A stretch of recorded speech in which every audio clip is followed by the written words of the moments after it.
Bismillahirrahmanirrahim. Assalamualaikum warahmatullahi wabarakatuh. Yang terhormat Bapak Kepala Sekolah SD Negeri 3 Kedawung, yang terhormat Bapak Ibu Guru serta karyawan SD Negeri 3 Kedawung. Marilah kita panjatkan puji syukur kehadirat Allah Subhanahu wa Ta'ala yang telah melimpahkan rahmat-Nya sehingga pada hari ini kita semua dapat berkumpul di ruangan ini dalam keadaan sehat walafiat. Sholawat serta salam tetap tercurahkan kepada Nabi besar Nabi Muhammad SAW yang kita nantikan syafaatnya di yaumul akhir nanti. Pada hari ini saya sebagai moderator akan memandu kegiatan diseminasi. Topik yang dibicarakan adalah mengenai penyebaran pemahaman dan pengalaman penerapan budaya positif. Susunan kegiatan hari ini yaitu yang pertama pembukaan, yang kedua penyajian materi, yang ketiga sesi tanya jawab, dan yang keempat adalah penutup. Kita awali acara pembukaan pada hari ini dengan mengucapkan basmalah bersama-sama. Bismillahirrahmanirrahim. Selanjutnya acara kedua yaitu penyampaian materi. Kepada Bu Rena selaku penyampai materi, waktu dan tempat saya persilahkan. Terima kasih. Bismillahirrahmanirrahim. Assalamualaikum warahmatullahi wabarakatuh. Alhamdulillahirrahmanirrahim. Salatu wassalamu ala asrofil anbiya'i wal mursalin wa ala alihi wa sahbihi ajma'in. Amma ba'du. Yang terhormat Bapak Kepala Sekolah SD Negeri 3 Kedawung, yang saya hormati Bapak Ibu Guru SD Negeri 3 Kedawung. Pertama dan yang paling utama, marilah kita panjatkan puji syukur kehadirat Allah Subhanahu wa Ta'ala, yang mana pada kesempatan siang hari ini kita bisa berkumpul di ruangan ini dengan acara pengimbasan pemahaman budaya positif tanpa ada halangan suatu apapun. Sholawat serta salam semoga tercurah limpahkan kepada junjungan kita Nabiullah Nabi Agung Muhammad SAW yang kita nantikan sahabatnya di yaumil kiamah. Bapak Ibu yang kami hormati, terima kasih saya sampaikan karena pada siang hari ini panjenengan telah meluangkan waktunya untuk memenuhi undangan saya dalam acara pengimbasan pemahaman budaya positif untuk memenuhi tugas calon guru penggerak angkatan yang ke-7. Bapak dan Ibu, salam dan bahagia Bapak Guru hebat semuanya. Pada kesempatan pagi hari ini kita akan membahas tentang budaya positif. Di sini konsep utama modul budaya positif yaitu ada 1. Perubahan paradigma belajar. Yang kedua, disiplin positif. Yang ketiga, motivasi perilaku manusia. Yang keempat, kebutuhan dasar. Kelima, posisi kontrol restitusi. Yang keenam, keyakinan kelas. Dan yang terakhir, segitiga restitusi. Pada kesempatan siang hari ini kita akan membahas tentang itu semua. Yang pertama yaitu perubahan paradigma belajar. Perubahan terhadap cara pandang kita dalam proses pembelajaran dengan memerdekakan anak, tetapi tetap harus diarahkan sesuai dengan kebutuhan dan tahap perkembangan anak untuk mewujudkan profil pelajar Pancasila. Yang dimana profil pelajar Pancasila kita sudah mendengarnya, sudah tidak asing lagi untuk kita. Nah, profil pelajar Pancasila itu diantaranya apa saja Bapak Ibu? Di sini ada beriman, bertakwa kepada Tuhan Yang Maha Esa, dan berakhlak mulia. Yang kedua yaitu mandiri, ketiga bernalar kritis, keempat berkebinekaan global, yang kelima bergotong royong, dan yang terakhir kreatif. Itu adalah profil belajar Pancasila, di mana semua nanti akan arahnya ke situ, profil belajar Pancasila. Nah, makna kata disiplin positif. Ketika mendengar kata disiplin, apa yang terbayang di benak Bapak Ibu semuanya? Yang terlintas di pikiran Bapak Ibu, kebanyakan orang akan menghubungkan kata disiplin dengan tertib, teratur, dan kepatuhan pada peraturan. Kata disiplin yang sering dihubungkan dengan hukuman, padahal itu sungguh berbeda. Karena belajar tentang disiplin positif tidak harus dengan memberi hukuman. Justru itu adalah salah satu alternatif terakhir, dan apabila perlu tidak digunakan sama sekali. Nah, dalam budaya kita, makna kata disiplin dimaknai menjadi suatu yang dilakukan seseorang pada orang lain untuk mendapatkan kepatuhan. Kita cenderung menghubungkan kata disiplin dengan ketidaknyamanan. Seperti itu ya Bapak Ibu. Nah, sebagai pendidik, tujuan kita adalah menciptakan anak-anak yang memiliki disiplin diri, sehingga mereka bisa berperilaku dengan mengacu pada nilai-nilai kebajikan universal dan memiliki motivasi intrinsik, motivasi yang lahir dari diri anak sendiri, bukan motivasi ekstrinsik. Kalau motivasi ekstrinsik itu datangnya dari orang lain. Nah, harapan kita disiplin positif itu timbul dari diri anak sendiri. Jadi tidak ada sebuah paksaan. Nah, seorang yang memiliki disiplin diri berarti mereka bisa bertanggung jawab terhadap apa yang dilakukannya, karena mereka mendasarkan tindakan mereka pada nilai-nilai kebajikan universal. Nah, sebagai pendidik, tujuan kita adalah menciptakan anak-anak yang memiliki disiplin diri, sehingga mereka bisa berperilaku dengan mengacu pada nilai-nilai kebajikan universal dan memiliki motivasi intrinsik itu, bukan motivasi ekstrinsik. Nah, menurut Bapak pendidikan kita, Bapak Ki Hajar Dewantoro menyatakan bahwa di mana ada kemerdekaan, disitulah harus ada disiplin yang kuat. Sungguh pun disiplin itu bersifat self-disiplin, yaitu kita sendiri yang mewajibkan kita dengan sekeras-kerasnya. Tetapi itu sama saja, sebab jikalau kita tidak cakap melakukan self-disiplin, wajiblah penguasa lain mendisiplinkan diri kita. Dan peraturan demikian itulah harus ada di dalam suasana merdeka. Nah, ini dikutip dari Ki Hajar Dewantoro, Pemikiran Konsepsi Keteladanan Sikap Merdeka, cetakan kelima 2013 halaman 470.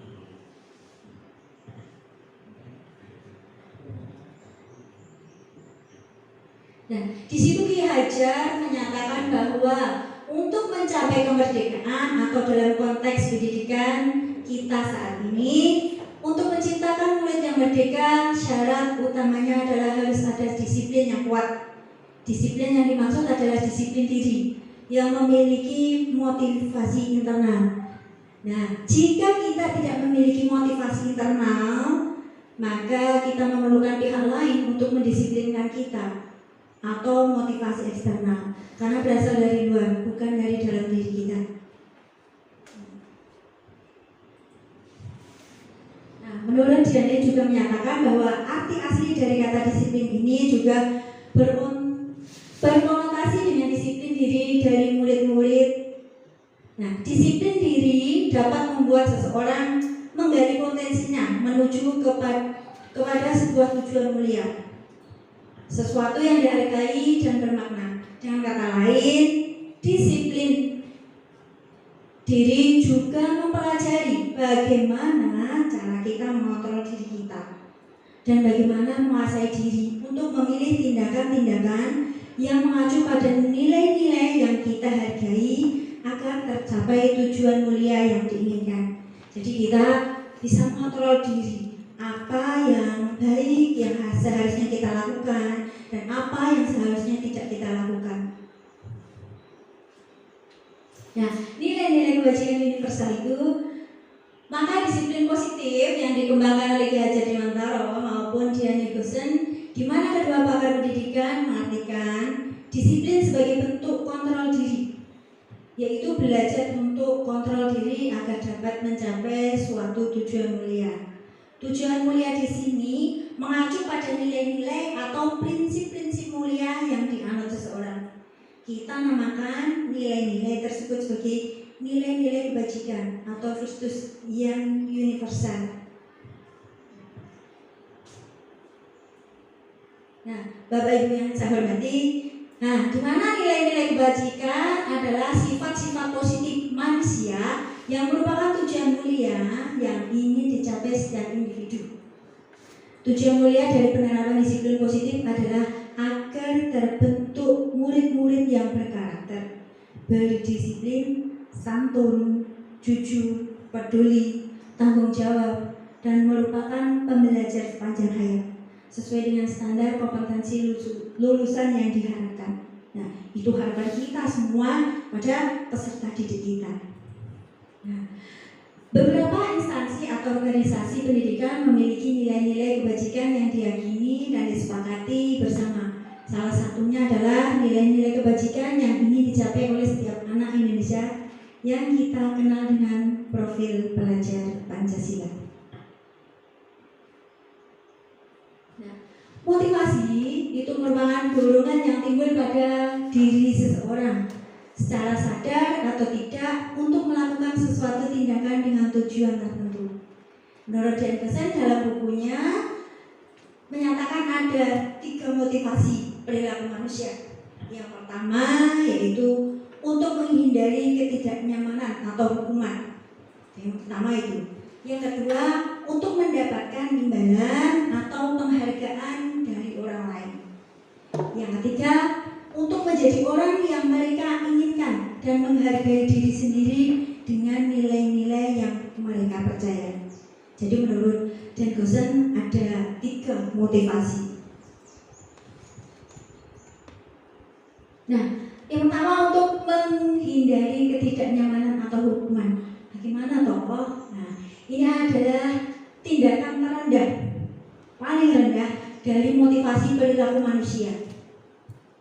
Nah, biasanya orang yang motivasi perilakunya untuk menghindari hukuman atau ketidaknyamanan akan bertanya, apa yang akan terjadi apabila saya tidak melakukannya? Nah, sebenarnya mereka sedang menghindari permasalahan yang mungkin muncul dan berpengaruh pada mereka secara fisik, psikologis, maupun tidak terpenuhinya kebutuhan mereka. Nah, bila mereka tidak melakukan tindakan tersebut, motivasi ini bersifat eksternal. Nah, jelasan yang kedua yaitu untuk mendapatkan imbalan atau penghargaan dari orang lain. Jadi motivasi kedua tadi untuk mendapatkan imbalan atau penghargaan dari orang lain. Nah, 1 tingkat di atas motivasi yang pertama tadi.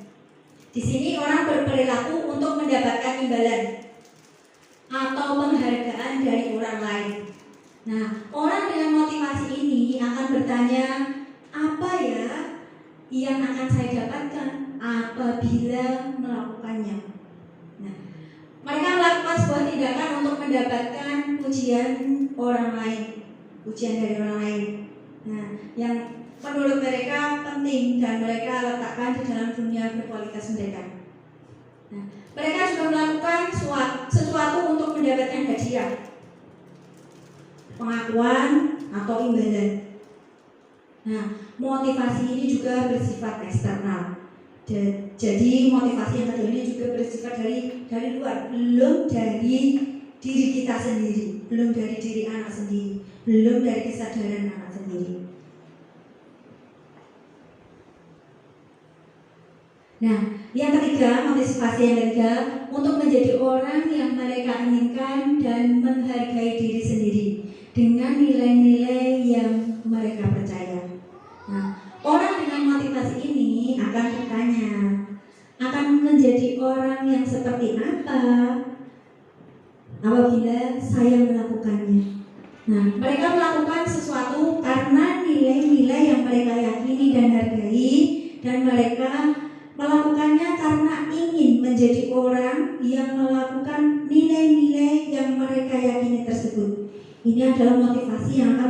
seseorang memiliki disiplin positif. Nah, karena motivasi berperilakunya bersifat internal, bersifat dari dalam dirinya sendiri, bukan dari orang lain, bukan dari luar. Nah, motivasi ini ada di tingkatan yang paling tinggi. Nah, sebenarnya apa toh tujuannya disiplin positif itu? Nah, tujuan disiplin positif itu menanamkan motivasi yang ketiga pada murid-murid kita, yaitu untuk menjadi orang yang mereka inginkan dan menghargai diri sendiri dengan nilai-nilai yang mereka percaya. Ketika murid-murid kita memiliki motivasi tersebut, mereka telah memiliki motivasi intrinsik yang berdampak jangka panjang. Motivasi yang tidak akan berpengaruh pada adanya hukuman atau hadiah. Mereka akan tetap berperilaku baik dan berlandaskan nilai-nilai kebajikan karena mereka ingin menjadi orang yang menjunjung tinggi nilai-nilai yang mereka hargai. Nah, itu adalah tujuan dari disiplin positif. Bagaimana dengan hukuman dan penghargaan? Dihukum oleh penghargaan. Bagaimana kok dihukum oleh penghargaan? Padahal kita memberi penghargaan untuk anak. Nah, bahwa penghargaan berlaku sama dengan hukuman. Dalam arti meminta atau membujuk seseorang melakukan sesuatu untuk memenuhi suatu tujuan tertentu dari orang yang meminta atau membujuk. Dorongannya eksternal dan akan ada faktor ketergantungan. Beberapa dampak dari pemberian penghargaan. Nah, jadi kalau hukuman itu anak itu merasa tidak nyaman, kalau penghargaan akan senang sekali, tapi akan menjadikan ketergantungan. Anak-anak itu tidak timbul dari kesadarannya sendiri. Nah, kalau sudah ada penghargaan, mereka akan tergantung. Nah, besok lagi saya kan diberi penghargaan kalau melakukan disiplin. Nah, itu bukan tujuan dari disiplin positif yang sebenarnya. Seharusnya disiplin itu lahir dari dirinya sendiri. Nah, hukuman di sini ada hukuman dan penghargaan. Itu dari konsep disiplin dengan identitas yang gagal. Hukuman itu menyakitkan, tidak nyaman, murid takut, memaksa, sifatnya memaksa, akan terjadi rendah diri. Itu adalah hukuman. Nah, bagaimana dengan penghargaan? Nah, penghargaan itu juga tidak efektif. Nah, merusak hubungan, bisa menimbulkan sifat iri. Ada temannya dapat hadiah, saya kok tidak dapat hadiah ya. Nah, akan timbul sifat iri. Nah, yang kedua, yang selanjutnya mematikan kreativitas. Anak jadi tidak kreatif lagi. Ya, selanjutnya menghukum dengan sistem ranking. Nah, kita memberikan ranking itu juga masuknya penghargaan, tapi dengan identitas yang gagal. Merampas hak menghargai dirinya sendiri. Nah, terkadang kan kalau kita memberi sebuah penghargaan, ada yang lainnya merasa, wah saya gagal, teman saya berhasil. Nah, itu percaya dirinya akan hilang. Nah, konsep disiplin dengan identitas sukses. Nah, ini bagaimana Bapak Ibu? Nah, ada konsekuensi dan restitusi. Nah, kalau konsekuensi itu penguatannya jangka pendek. Ini perbedaan konsep disiplin dengan identitas sukses. Ada konsekuensi dan restitusi. Nah, kalau konsekuensi itu penguatannya jangka pendek, perlu monitoring berkelanjutan, ada stimulus respon, anak menghormati peraturan, kehilangan waktu untuk merenungi kesalahan. Sedangkan restitusi, anak bertanggung jawab atas perilakunya, fokus pada perencanaan masalah jangka panjang. Anak menghormati dirinya dan orang lain. Teori kontrolnya, dirinya memegang kontrol, jadi memegang kontrol diri anak sendiri. Anak bersemangat memperbaiki kesalahan, Jadi dengan adanya restitusi itu anak akan semangat untuk memperbaiki kesalahannya. Jadi saya tadi sudah salah, bagaimana ya cara saya untuk memperbaiki kesalahan. Nah, di sini nanti kita akan membahas tentang restitusi. Perbedaan dampak dari pemberian penghargaan. Nah, menurut Alfie Kohn, pengaruh jangka pendek dan jangka panjang penghargaan itu menghukum, penghargaan mengurangi ketepatan, penghargaan itu tidak efektif, penghargaan merusak hubungan, juga penghargaan menurunkan kualitas, penghargaan mematikan kreativitas, penghargaan juga mengurangi motivasi intrinsik. Jadi kalau penghargaan itu mengurangi motivasi intrinsik, mengurangi motivasi yang lahir dari dalam diri. Nah, Bapak Ibu coba kita bedakan tindakan di bawah ini termasuk hukuman atau konsekuensi. Nah, ini tindakan guru. Ini nanti termasuk hukuman atau konsekuensi. Nomor 1. Coba Bapak Banda, kalau menurut panjenengan nomor 1 itu mencatat 100 kali dalam buku kalimat. Saya tidak akan terlambat lagi karena terlambat ke sekolah. Nah, menurut Pak Banda bagaimana? Ini hukuman atau konsekuensi? Hukuman. Jadi yang pertama menurut Pak Banda adalah hukuman. Yang kedua, lari mengelilingi lapangan basket 2 kali karena terlambat hadir di sekolah. Kalau menurut Bu Fimin bagaimana? Ini hukuman atau konsekuensi? Hukuman. Kita catat ya. Tadi yang pertama menurut Pak Banda hukuman. Yang kedua hukuman. Yang ketiga, murid diminta untuk push up 15 kali karena tidak menggunakan masker ke sekolah. Kalau menurut Pak Skandar bagaimana? Konsekuensi atau hukuman ini? Hukuman. Hukuman lagi ya. Yang keempat, menggantikan kertas tugas teman yang telah dicoret-coret. Bagaimana? Kalau menurut dunia bagaimana ini? Konsekuensi. Menggantikan kertas tugas teman yang dicoret-coret, konsekuensi ya. Yang selanjutnya, membersihkan tumpahan air di meja tulis karena tersenggol pada saat belajar. Kalau menurut Bupati bagaimana ini? Hukuman atau konsekuensi? Konsekuensi. Nah, selanjutnya, murid disuruh untuk mengenakan sepatu seharian di sekolah karena tidak mengenakan sepatu hitam. Kalau menurut Pak Agus bagaimana? Hukuman atau konsekuensi, Pak? Konsekuensi. Nah, yang terakhir ini, lari mengelilingi lapangan basket 2 kali karena terlambat 10 menit untuk pelajaran bacotan. Kalau menurut Budia bagaimana? Hukuman.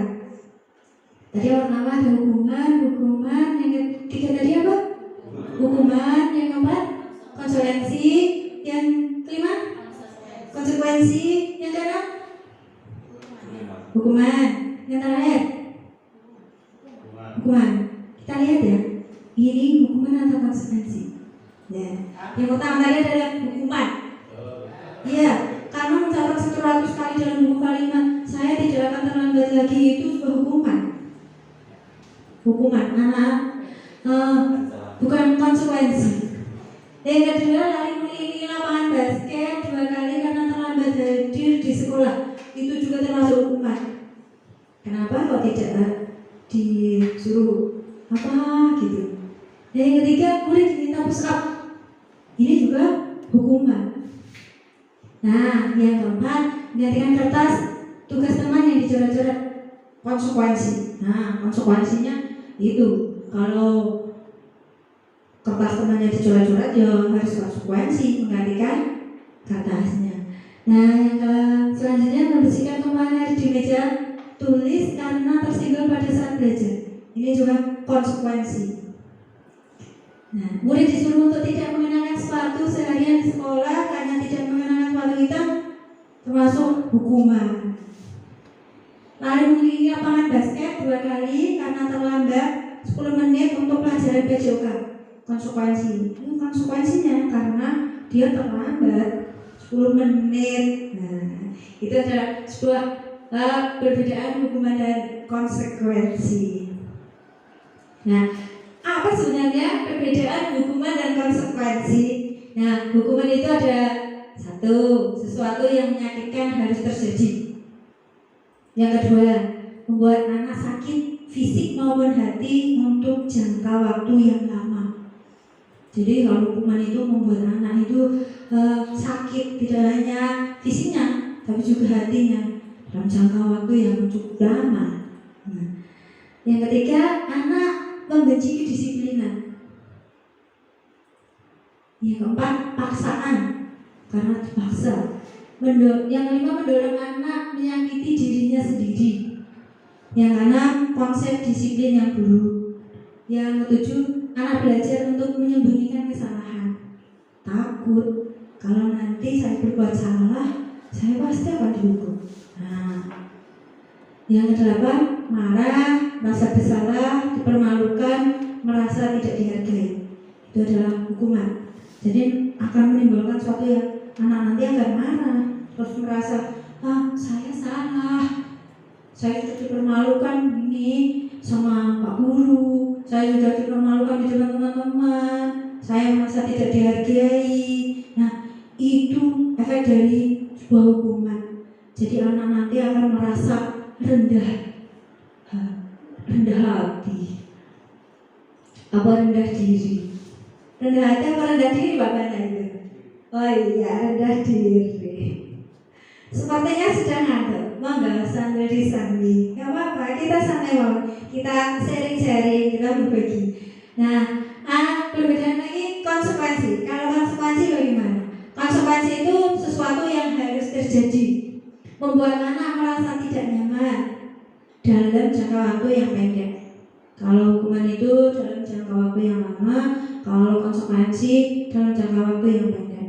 Nah, anak menghargai disiplin, terus ada stimulus tanggapan, mendorong anak agar mudah menyesuaikan diri. Ini juga konsep disiplin yang baik. Anak belajar untuk mematuhi peraturan. Nah, kehilangan hak dibuat tidak nyaman, diasingkan untuk sementara. Nah, berarti kalau konsekuensi itu kok masih seperti itu ya? Anak masih kehilangan hak, dibuat tidak nyaman, masih merasa diasingkan. Nah, kita ke kebutuhan dasar manusia. Kita sebagai manusia mempunyai kebutuhan. Apa saja kebutuhan dasarnya manusia? Yang pertama, kebutuhan untuk bertahan hidup. Kebutuhan yang bersifat fisiologis untuk bertahan hidup, kesehatan, rumah, dan makanan. Yang kedua, kasih sayang dan rasa diterima. Kebutuhan untuk disayangi dan diterima meliputi kebutuhan akan hubungan dan konsekuensi sosial. Kebutuhan untuk memberi dan menerima kasih sayang, dan kebutuhan untuk merasa menjadi bagian dari suatu kelompok. Yang ketiga, kebebasan. Kebutuhan untuk bebas adalah kebutuhan akan kemandirian, otonomi, memiliki pilihan, dan mampu mengendalikan arah hidup seseorang. Yang keempat, kebutuhan akan kesenangan. Kebutuhan akan kesenangan itu adalah kebutuhan untuk mencari kesenangan, bermain, tertawa, bahagia. Nah, yang kebutuhan yang kelima adalah penguasaan. Kebutuhan ini berhubungan dengan kekuatan untuk mencapai sesuatu, menjadi kompeten, menjadi terampil, diakui atas prestasi dan keterampilan kita, didengarkan dan memiliki rasa harga diri. Nah, Bapak Ibu yang saya hormati, sebelum kita lanjut, kita mau ice breaking dulu, biar kita tidak sepanjang. Nah, nanti ice breakingnya sambung lagi. Nah, Bapak Ibu semuanya pastinya sudah hafal lagu Garuda Pancasila. Ya toh? Nah, kita nyanyinya yang semangat, terus yang kita sudah hafal saja. SBG-nya sambung lagu. Nanti kita nyanyi, terus yang lainnya nyambung. Misalkan mic-nya saya berikan pada Pak Agus. Nanti Pak Agus nyanyi Garuda Pancasila, terus mau dilempar kemana mic-nya nanti? Nah, terus disambung. Bagaimana Bapak Ibu? Biar kita tambah semangat. Nah, sebelum kita nyanyinya sambung lagu, kita nyanyi bareng-bareng dulu Garuda Pancasila. Siap, Be? Siap. Setiap hari kan kita sudah nyanyi Garuda Pancasila. Kita mulai ya. 1, 2, 3. Garuda Pancasila, akulah pendukungmu. Patriot proklamasi, sedia berkorban untukmu. Pancasila dasar negara, rakyat adil makmur sentosa, pribadi bangsaku. Ayo maju, maju, ayo maju, maju, ayo maju, maju. Kita mulai ya. Nah, nanti Pak Bana mau memberikan mic-nya pada siapa? Kita mulai 1, 2, 3. Garuda Pancasila, Akulah pendukungmu. Patriot proklamasi, sedia berkorban untukmu. Pancasila dasar negara. Rakyat adil makmur sentosa, Pribadi bangsaku. Ini mau kemana ini? ayo maju, maju, ayo maju, maju. Iya. Apa tangan berbapak ini semuanya? Iya, ucapkan terima kasih. Nah, kita lanjut ke materi ya Bapak Ibu. Nah, di sini ada posisi kontrol restitusi. Yang satu, penghukum. Penghukum itu menggunakan hukuman fisik maupun verbal. Patuhi aturan saya atau awas ya. Nah, itu sifatnya menghukum. Awas ya. Kalau nanti tidak mengerjakan tugas, tidak mengerjakan PR, saya tambahi 5 kali lipat. Nah, itu juga masuk hukuman. Awas ya. Nah, yang kedua adalah membuat merasa bersalah. Nah, membuat merasa bersalah itu akan menggunakan keheningan yang membuat orang lain merasa tidak nyaman, bersalah atau rendah diri. Nah, ibu sangat kecewa dengan kamu. Nah, itu contoh kalimatnya. Ibu sangat kecewa dengan kamu. Nah, dengan itu kan anak akan merasa bersalah. Yang ketiga, sebagai teman, guru pada posisi ini tidak akan menyakiti murid, namun akan tetap berupaya mengontrol murid melalui persuasi. Posisi teman pada guru bisa negatif ataupun positif. Ayolah, demi ibu ya, bantu ya demi ibu. Nah, itu posisi kita sebagai teman. Yang keempat, sebagai pemantau. Pada saat kita mengawasi, kita bertanggung jawab atas perilaku orang-orang yang kita awasi. Apakah yang telah kamu lakukan? Nah, jadi kita memantau. Posisi pemantau itu memantau anak. Nah, apa yang telah kamu lakukan? Kita pantau.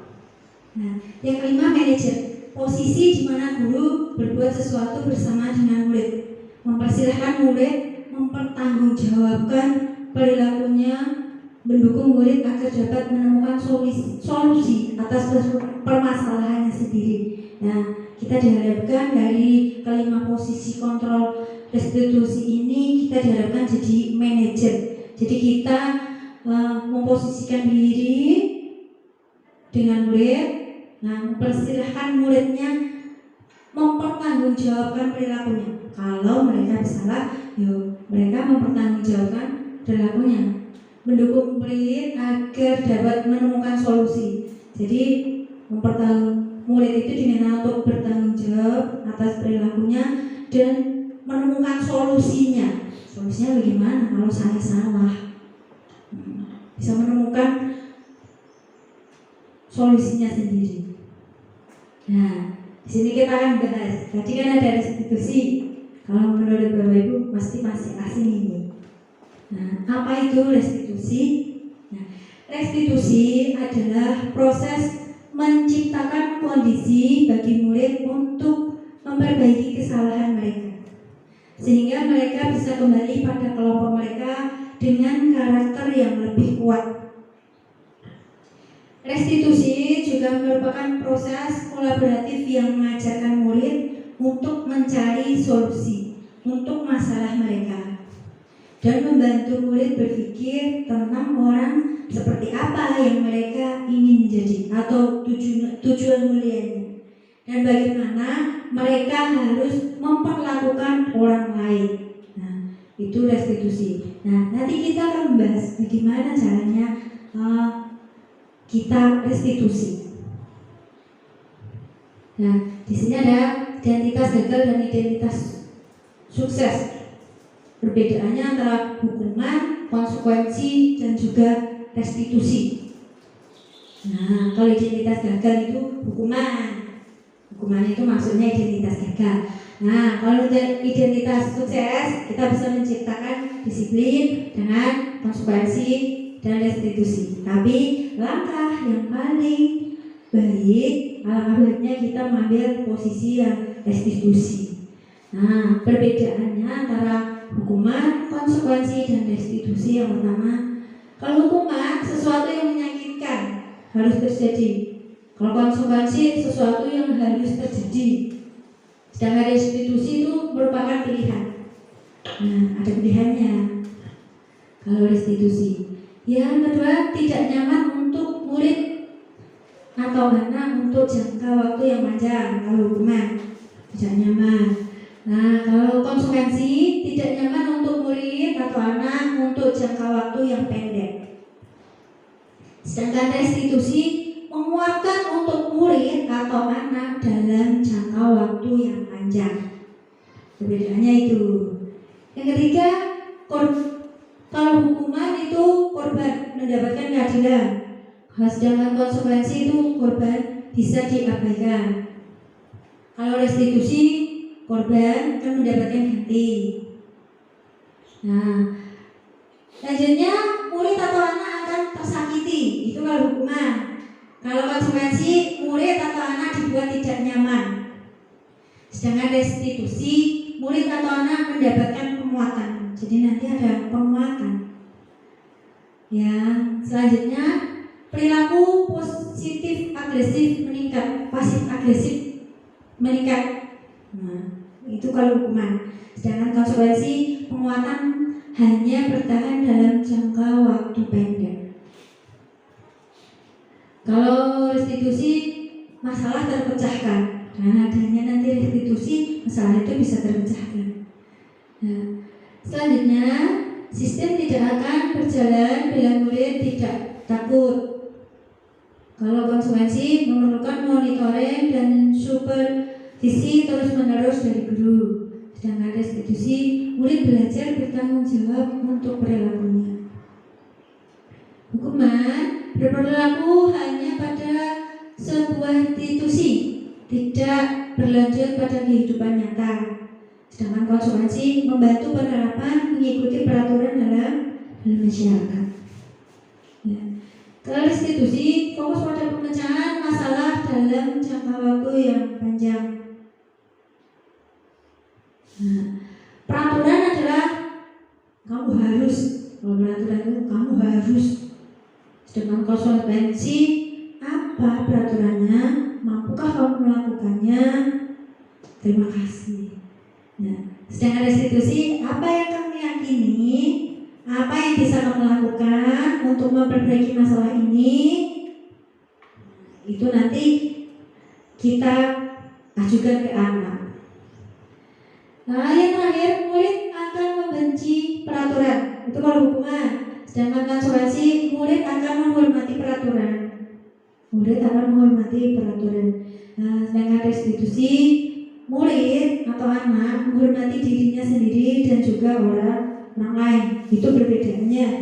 Nah, identitas gagal hukuman itu sifatnya negatif. Kalau konsekuensi netral. Nah, sedangkan restitusi itu positif. Nah, terus ciri-ciri restitusi itu bagaimana? Yang pertama, bukan untuk menebus kesalahan, namun untuk belajar dari kesalahan. Nah, bukan untuk menebus kesalahan, saya salah terus ditebus, tidak. Tapi untuk belajar dari kesalahan itu tadi, kita belajar bagaimana yang lebih baik. 2, memperbaiki hubungan. Yang ketiga, tawaran, bukan paksaan. Jadi ditawarkan kepada anak, bukan dipaksa. Yang keempat, restitusi menuntut untuk melihat ke dalam diri. Yang kelima, restitusi mencari kebutuhan dasar yang mendasari tindakan. Yang keenam, restitusi diri adalah cara yang paling baik. Yang 7, restitusi fokus pada karakter, bukan tindakan. Yang 8, restitusi fokus pada solusi. Jadi nanti akan ketemu solusinya bagaimana. Yang 9, restitusi mengembalikan murid pada yang berbuat salah pada kelompoknya, mengembalikan mereka yang salah pada kelompoknya. Nah, sebelum adanya restitusi, kita buat dulu kesepakatan kelas. Jadi kita rubah dari peraturan ke kesepakatan kelas atau keyakinan kelas. Mengapa tidak peraturan saja? Mengapa harus keyakinan kelas? Nah, kan kalau peraturan guru bisa menentukan peraturannya. Nah, nanti kalau keyakinan kelas antara guru dan siswa ada sebuah kesepakatan. Nah, yang pertama, mengapa kita memiliki peraturan harus menggunakan helm bila mengendarai kendaraan roda 2? Mengapa kita memiliki peraturan 3M, menggunakan masker, mencuci tangan, dan menjaga jarak 1,5 meter? Mengapa kita memiliki peraturan harus datang tepat waktu pada saat mengikuti pelatihan? Nah, itu sebuah pertanyaan. Nah, terus semua itu digunakan untuk mendukung motivasi intrinsik, kembali ke nilai-nilai keyakinan lebih menggerakkan seseorang dibandingkan mengikuti serangkaian peraturan. Jadi kita menggunakan keyakinan kelas itu untuk mendukung motivasi yang ada dari dalam diri siswa, kembali ke keyakinan nilai-nilai yang lebih menggerakkan seseorang dibandingkan dengan serangkaian peraturan. Nah, pembentukan keyakinan kelas, kita bentuk dulu keyakinan kelasnya. Nah, keyakinan kelas bersifat lebih abstrak daripada peraturan yang lebih rinci dan konkret. Kalau keyakinan kelas itu sifatnya lebih abstrak, lebih nyata. Keyakinan kelas berupa pertanyaan universal. Ketika pertanyaan keyakinan kelas senantiasa dibuat dalam bentuk positif. Kalau keyakinan kelas bentuknya positif. Nah, yang keempat, keyakinan kelas hendaknya tidak terlalu banyak, sehingga mudah diingat dan dipahami oleh semua warga kelas. Yang kelima, keyakinan kelas sebaiknya sesuatu yang dapat diterapkan di lingkungan tersebut. Yang keenam, semua warga kelas hendaknya ikut berkontribusi dalam pembuatan keyakinan kelas lewat kegiatan curah pendapat. Yang ketujuh, bersedia meninjau kembali keyakinan kelas dari waktu ke waktu. Jadi kalau keyakinan kelas, kita buat dulu kesepakatan antara guru dan siswa. Contohnya, sepakat untuk datang tepat waktu. ke sekolah datang tepat waktu. Itu kalau anak-anak nanti mengungkapkan, kok sekolah datang tepat waktu Bu? Nah, kita masukkan, itu masuk keyakinan kelas kita. Nah, nanti bagaimana kalau mereka tidak menepati itu? Nah, nanti ada konsekuensinya antara siswa dan guru. Jadi nanti ada kesepakatan kelas.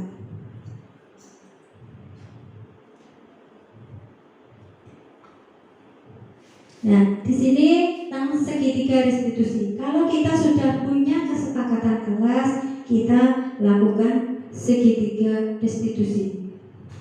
Nah, validasi kebutuhan, menanyakan keyakinan, menstabilkan identitas. Nah, di sini apa menstabilkan identitas? Untuk membuat anak yang merasa gagal karena berbuat salah menjadi positif terhadap dirinya. Yang pertama itu menstabilkan identitas. Guru berkata, berbuat salah itu hal yang manusiawi, tidak ada manusia yang sempurna. Bapak Ibu juga berbuat salah. Kita pasti bisa menyelesaikan masalah ini. Bapak Ibu tidak tertarik untuk mencari tahu siapa yang benar, siapa yang salah. Bapak Ibu lebih tertarik untuk menyelesaikan masalah.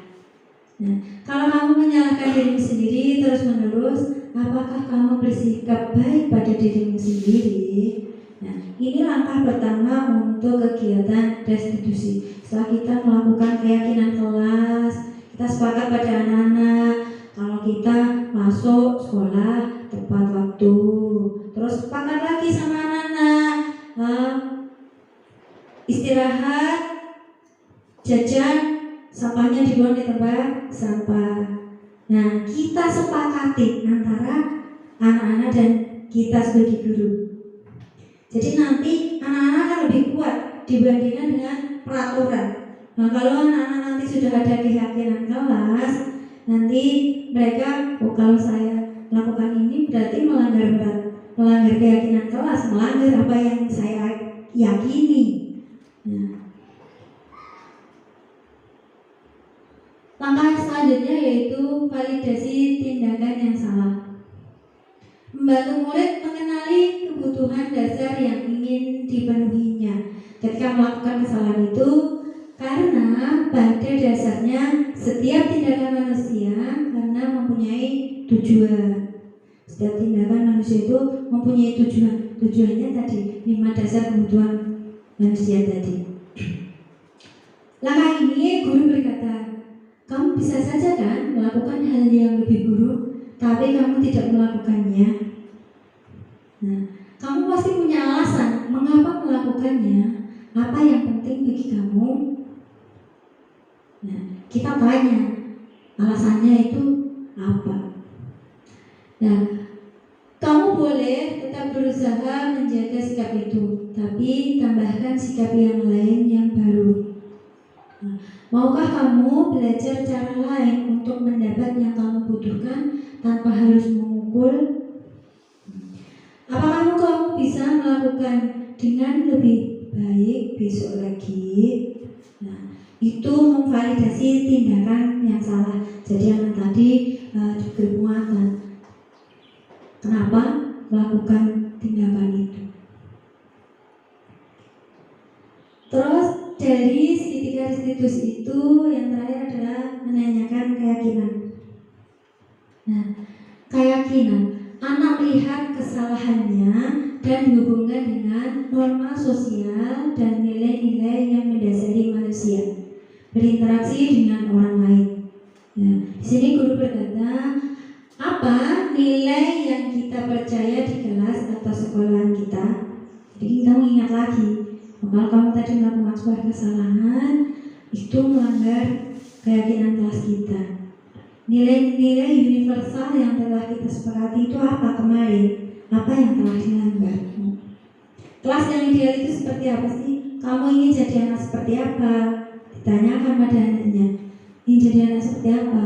Kalau dia ingin jadi anak yang lebih baik, nah maka besok-besok lagi kita penuhi keyakinan kelas kita, kesepakatan kelas kita jalankan dengan baik. Nah, apa yang kamu rasakan ketika kamu lakukan itu?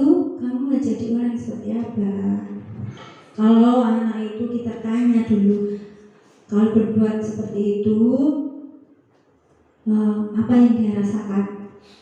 Merasa bersalah atau merasa bagaimana? Nah, dari situ kita arahkan agar anak itu bisa berbuat yang lebih baik lagi, bisa memperbaiki dirinya agar nantinya bisa menjadi anak yang lebih baik. Nah, dari proses itu, dari proses segitiga restitusi, maka diharapkan nantinya akan menciptakan tujuannya dari diri anak sendiri. Saya melakukan sebuah kesalahan itu dari saya akan memperbaikinya.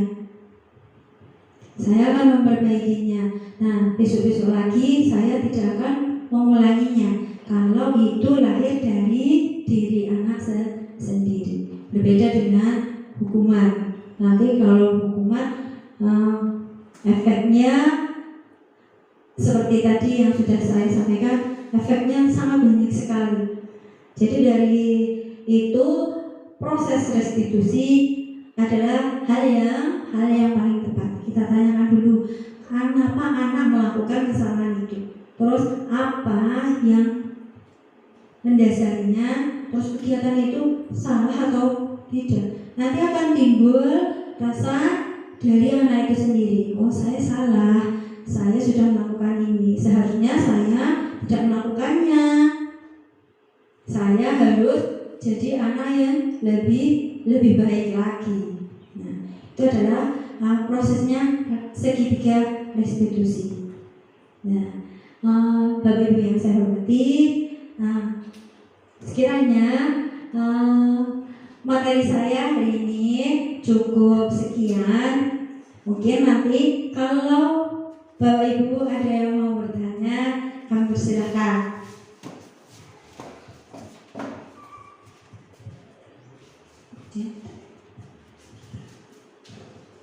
Kegiatan selanjutnya yaitu sesi tanya jawab.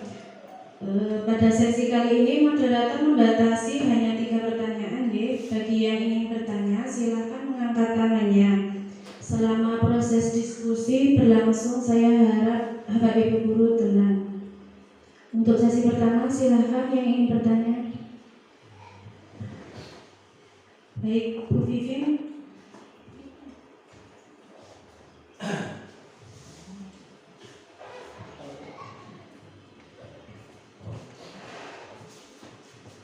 Di sini saya akan menanyakan tentang apa yang dimaksud budaya positif di sekolah. Langsung dijawab atau ditanya dulu budaya? Oh, langsung jawab. Silakan. Terima kasih Bu Vivian atas partisipasinya. Tadi Bu Vivian menanyakan apa yang dimaksud budaya positif di sekolah. Nah, begini Bu Vivian, budaya positif di sekolah itu adalah nilai-nilai atau keyakinan-keyakinan dan kebiasaan-kebiasaan di sekolah yang berpihak pada murid agar murid dapat berkembang menjadi pribadi yang kritis, penuh hormat dan juga bertanggung jawab. Nah, nantinya ini kalau disiplin positif itu sudah tercipta di sekolah kita, nanti ke depan akan lebih enak lagi. Nah, kita menciptakan sebuah disiplin. Kalau anak itu sudah disiplin dan itu tertanam dari diri anak sendiri, itu ke depan kita akan enak. Anak itu mempunyai tujuan hidup yang bagus, dan terus kita nanti juga akan menciptakan sebuah lulusan yang luar biasa bagus.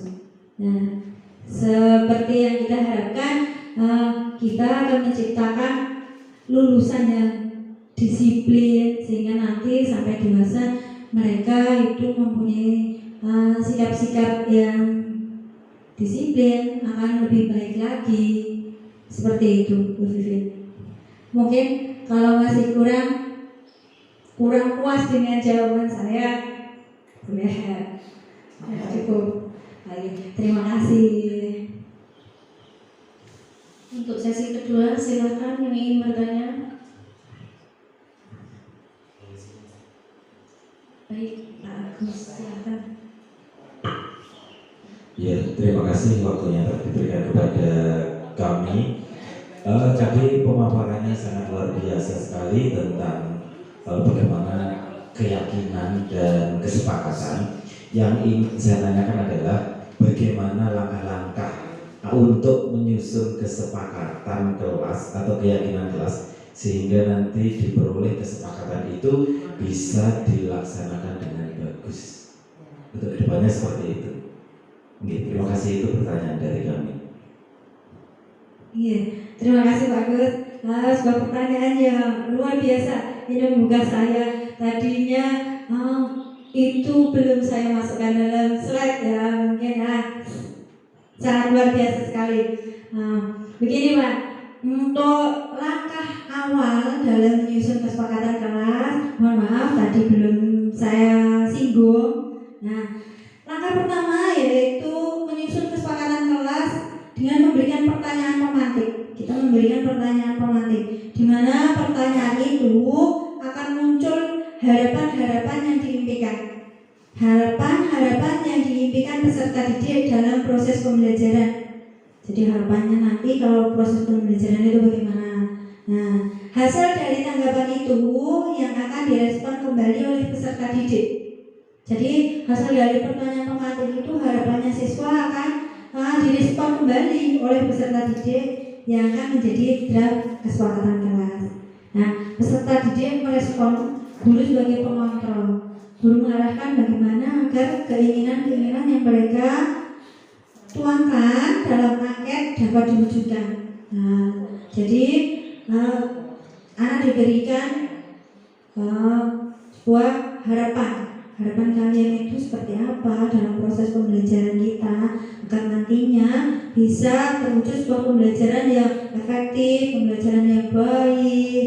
Nah, dari pertanyaan-pertanyaan pemantik yang kita ajukan nanti, akan direspon kembali oleh siswa. Nah, dari keinginan-keinginan yang mereka tuangkan dalam angket itu dapat terwujud. Kita buat seperti angket atau kita kasih kertas tempel, Pak. Jadi anak-anak itu menuliskan harapannya itu seperti apa, terus nanti kita meyakini keyakinan kelasnya itu, kelas saya nanti akan seperti ini. Contoh, saya menginginkan kelas yang tertib, menginginkan sebuah pembelajaran yang kondusif. Nah, nanti akan lagi muncul dari anak. Nah, terus tentunya dengan kerjasama kita, dengan kerjasama dari kesepakatan kelas kita itu nanti kita itu sebagai guru mengontrol.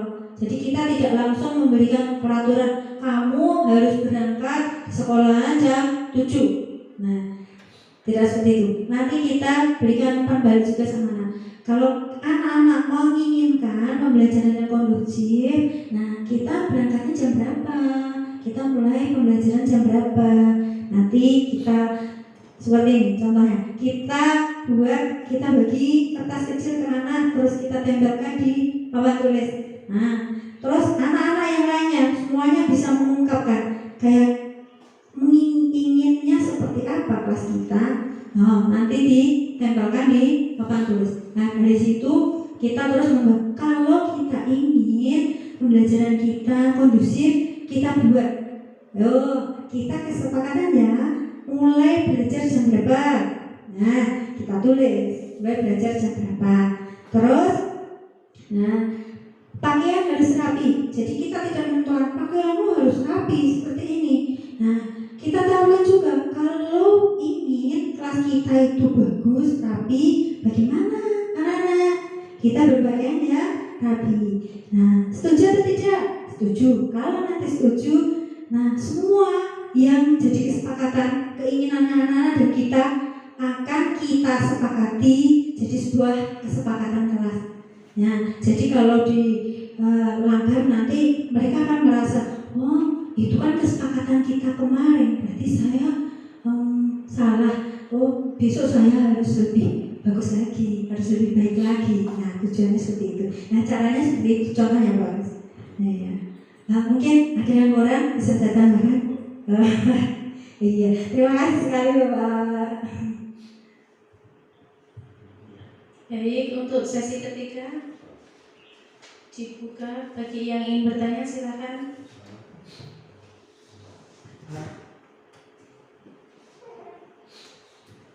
Ya, izin bertanya Bu. Kita sebagai guru, apa yang harus kita lakukan yaitu untuk mewujudkan budaya positif di sekolah. Terima kasih. Iya, terima kasih Bapak. Atas pertanyaan yang sungguh luar biasa. Nah, tadi hal yang berkaitan dengan budaya positif di sekolah. Yang pertama, dalam budaya positif itu pertama ada perubahan paradigma stimulus respon. Yang kedua,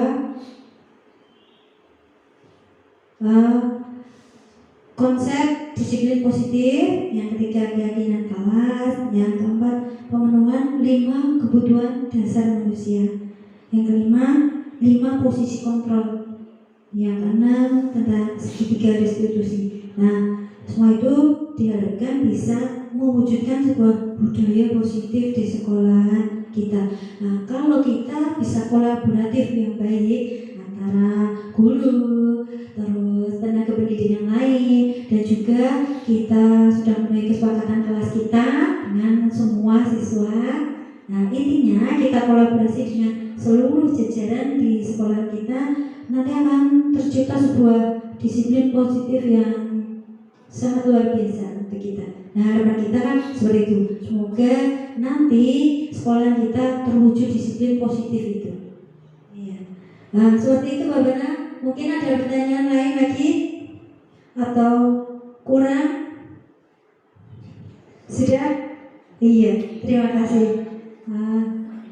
Saya kembalikan kepada moderator. Untuk kegiatan yang terakhir yaitu penutup. Rangkaian acara diseminasi telah selesai. Saya akan membacakan kesimpulan dari kegiatan kita hari ini, yaitu dalam penerapan program disiplin positif hendaknya seorang guru memiliki standar kepribadian, profesional, dan sosial yang baik, di mana guru mampu berefleksi pada posisi kontrolnya saat ini. Bagaimana perjalanan dirinya sebagai seorang among atau posisi manajer yang menuntun murid-murid menjadi insan yang mandiri, merdeka, dan bertanggung jawab. Demikian kegiatan diseminasi pada hari ini.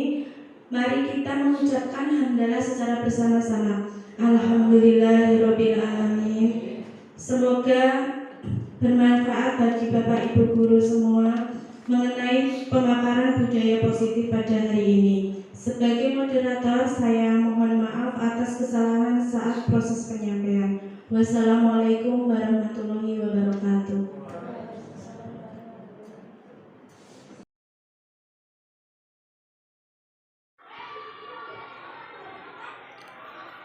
Assalamualaikum warahmatullahi wabarakatuh. Perkenalkan, nama saya Agus Budianto, SPDSD, selaku Kepala Sekolah SDN 3 Kedaung. Dalam kegiatan diseminasi CGP Angkatan 7 tentang pemahaman budaya positif, dengan diseminasi pemahaman positif yang dilakukan oleh CGP di sekolah kami, nanti akan memberikan pemahaman pengertian tentang budaya positif, sehingga sangat berdampak bagi saya pribadi dan juga berdampak bagi semua warga sekolah. Saran saya kepada CGP yaitu memberikan dampak positif bagi CGP itu teman sebaya, warga sekolah, dan tentunya saya kepada saya pribadi selaku kepala sekolah. Sekian. Wassalamualaikum warahmatullahi wabarakatuh.